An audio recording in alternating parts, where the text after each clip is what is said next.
This is a video about doing an Anova, and my dog Polly, who's very spoiled, is sitting on my lap and help me do this, hopefully.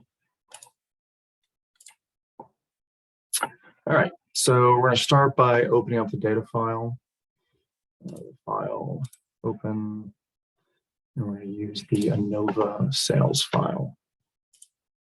We've already done a one sample t-test, which compares the average of a sample against a target or a benchmark, and a two sample t-test, which compares the averages of two samples. Anova is the test that you use when you're comparing the averages of three or more samples or three or more groups. It's called Anova, which stands for analysis of variance. But we just call it Anova, A-N-O-V-A. It's always capitalized when you see it. All right, so in this data file, we've got column C1 is subscripts, column C2 is labeled sales and English pounds. The scenario here is that we have three sales centers, and we're comparing the value of the average value of the sales from each center. So the practical question is there a difference in the average value of sales from any of the centers? And so the null hypothesis would be there is no difference in the average value of the sales between centers. The alternate hypothesis would be there is at least one difference, at least one of the groups is different. So the alternate hypothesis when you're doing a no is slightly different than the default alternate. All right, so find the Anova under stat, Anova, one way. And here you have the two boxes labeled response and factor. Remember, Minitab almost always asks for the Y first and then the X. So in the formula, Y is a function of X. Y is the output of the response variable. You click into the box and you can see that sales is the only column that comes up. It's the only one that's got numeric values in it. And then factor, the X, that would be the different centers or the subscripts. We're going to turn on, just so you can see some of the graphical output. It's by default gives you an interval plot. That would be the confidence interval around the mean for each of the centers. I'm going to turn on the individual value and the box plot so you can see those. Click OK, and I'm going to click on OK again, and we get this output. Move this down so you can see this. You can see it's labeled one way Anova, sales, and GBP, which I think is Great Britain pounds, versus subscripts. The method here tells us what our null hypothesis and alternate hypothesis would be.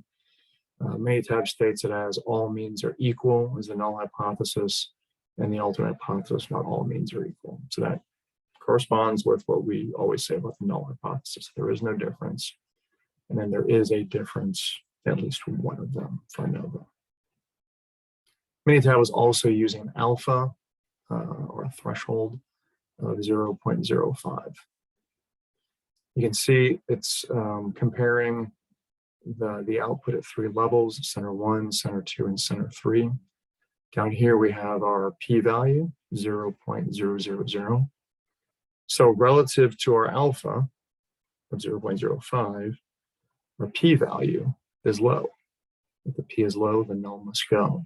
So reject the null hypothesis that says there is no difference, and we conclude at least one of them is different. Skip on down here to the means.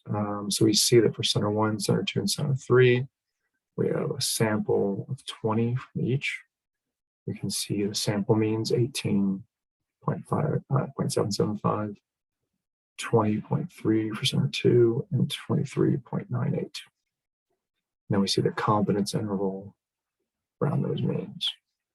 Right, so this is the calculated mean of those 20 samples. This is Minitab's calculation of the confidence interval. That is where the true mean of the population for each center would lie if our sample is random, representative, and free from bias. Scrolling on down, we have an interval plot versus the subscript. So it's the interval plot is sales. Sales is on the vertical axis. The subscript of the center is on the horizontal. You can see the dot shows you where the means for each, the mean of the sales for each center are. And then these bars, these interval bars here show you where the confidence interval lies around that mean. So you can see these values correspond. So about 17.1 to 20.4. And you can see that that lands about where you'd expect. Now you see that the confidence interval for center 3 does not overlap with the other two. So my suspicion is that that's the one that's different.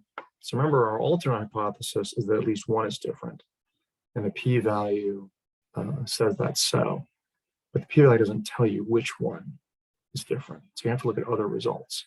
So this interval plot gives you a pretty good clue that probably center 3 is the one that's different from the other two. Hold that thought and we'll come back to it. Meanwhile, the individual value plot shows you, again, the means and then where each of the data points falls for center 1, center 2, and center 3. You can see that center 3 is much more spread out. Center 2 is much more tightly clustered, it looks like. And then when we look at it in the box plot, you can see that that statement is borne out. So the box represents the interquartile range, the middle 50%. And you can see that horizontal line, that's the median for the sample for center 1, for center 2, for center 3. But when you do the box plot from Anova, you get this little bonus of this crosshairs showing you what means fall for each one. Again, this shows you that center 3, the data is much more spread out. Center 2, it's much more tightly clustered. So we've got a low p-value. We're rejecting the null hypothesis, including at least one of them is different. And it looks like center 3 is the different one. If there are more groups, though, sometimes that becomes harder to, if you have 4 or 5 or 6 groups, it can be hard to tell for sure which are the ones that are different, if there is a difference. You have an option you can turn on with Anova. So another comparison option. So I'm going to go back and edit last dialog. It's keeping all of my settings. It remembers that I'm looking at sales versus subscripts. I'm going to turn off these graphs for now. And we'll go to comparisons and turn on the Tukey comparison test. Tukey will run comparisons for each group. So compare group 1 versus group 2, group 2 versus group 3, and group 1 versus group 3 to see if see which ones are different from each other. So I'm turning on Tukey. It's under comparisons, Tukey. Okay. So I get the same results. I get that p-value 0.00, and I get my means. And then down here, I get my Tukey pairwise comparison. So turning on Tukey gives me this pairwise comparison. And you can see the caption here says that means that do not share a letter are significantly different. So what Tukey is doing is grouping the ones that are not different together and separating the ones that are different. So you can see center 3 is in group A, and center 2 and center 1 in group B, which confirms what I said before, that like center 3 was sort of the odd man out. Down here, you can see the results of that pairwise comparison.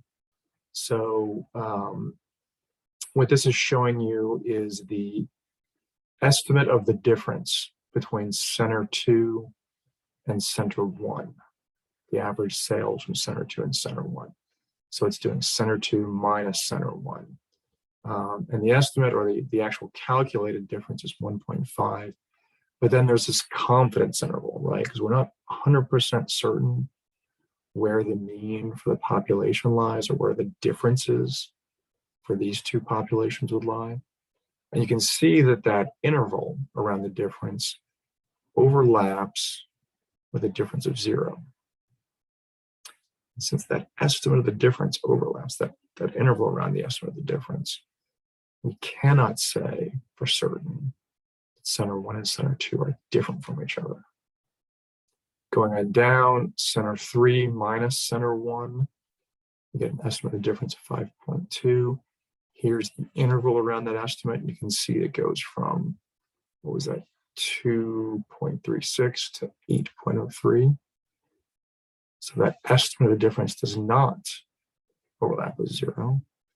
And then center 3 minus center 2.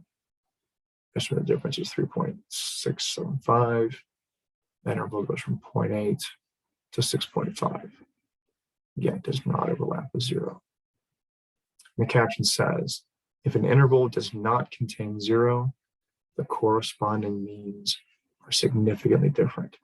So that's telling you is the difference. So center 1's mean is different from center 3. Center 2's mean is different from center 3.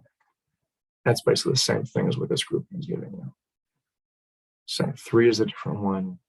Centers 2 and center 1 are not different from each other. So initially we get the p-value that tells us that at least one of them is different. By running the Tukey comparison, we can determine for sure which of the groups is different. In this case, it's center 3. Now, when we did this test, we did it using the stacked data.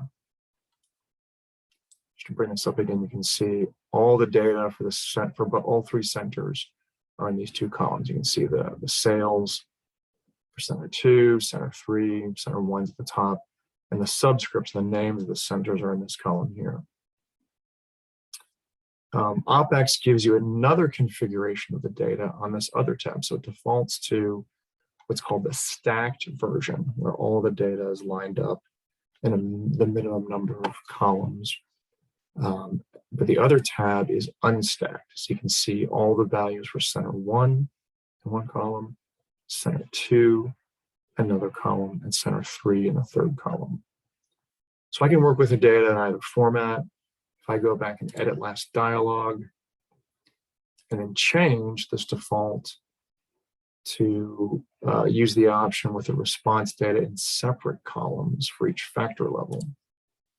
I click in here and ask me, okay, where are the response values? Well, they're in the first, second, and the third column.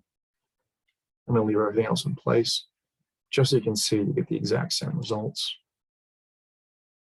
Move the data pane down. And you see the same methodology here, null and alternate hypothesis. The 3 factor levels, our p-value of 0.00, the means for each center and the confidence interval around it. I left the Tukey pairwise comparison on, and we can see here again, still, center 3 is the odd man out in this grouping, and you can see it here, the confidence interval around the difference of the means. So that's your Anova enhanced with the Tukey pairwise comparison. That's the end of the video. And Polly is just snoozing away.